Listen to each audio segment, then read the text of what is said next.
Thank you, Mr. Chairman. Upon assuming office, President Biden repealed President Ronald Reagan's Mexico City policy, expanded by President Donald Trump in 2017. But the Biden administration didn't stop there. They initiated a new, radical vision that integrated aggressive abortion on demand into PEPFAR programming, called it Reimagining PEPFAR, that included explicit guidance directing recipients, and this is billions of dollars of U.S. taxpayer funds, to use their leverage to enact pro-abortion laws and policies in PEPFAR countries. Biden hijacked PEPFAR, and he shattered. I did the reauthorization of PEPFAR for 5 years during the Trump administration, the first one. I'm all for it. In this place here and on the floor of the House and all over Africa as I traveled, all for it. But then it was hijacked. In a strong rebuke, and Mr. Max had mentioned this earlier, 131 African lawmakers and religious leaders said that the PEPFAR funding is supporting abortion, and they admonished us to say the NGOs that we finance are hijacking their ideals by pushing it so aggressively in Africa.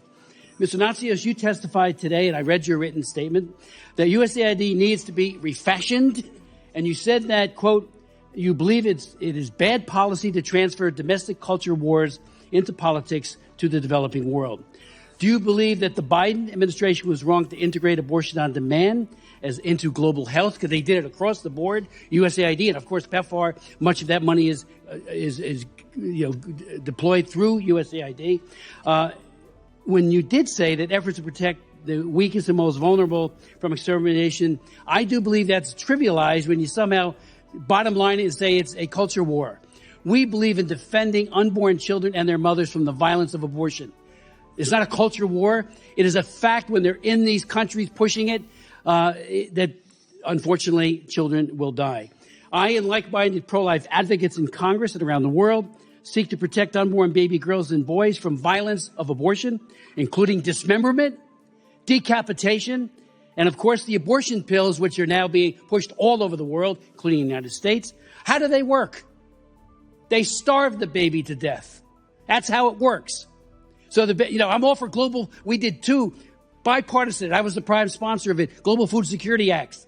I'm all for mitigating global hunger. But when you turn around and say to an entire segment of humanity, unborn children, we're going to starve you to death through these abortion pills, to me, that's unconscionable. So do you agree that pro-abortion NGOs should continue to be empowered and subsidized with billions of dollars each year by the American taxpayer to promote abortion with the goal of changing pro-life laws in these nations? And I would ask all three of our witnesses.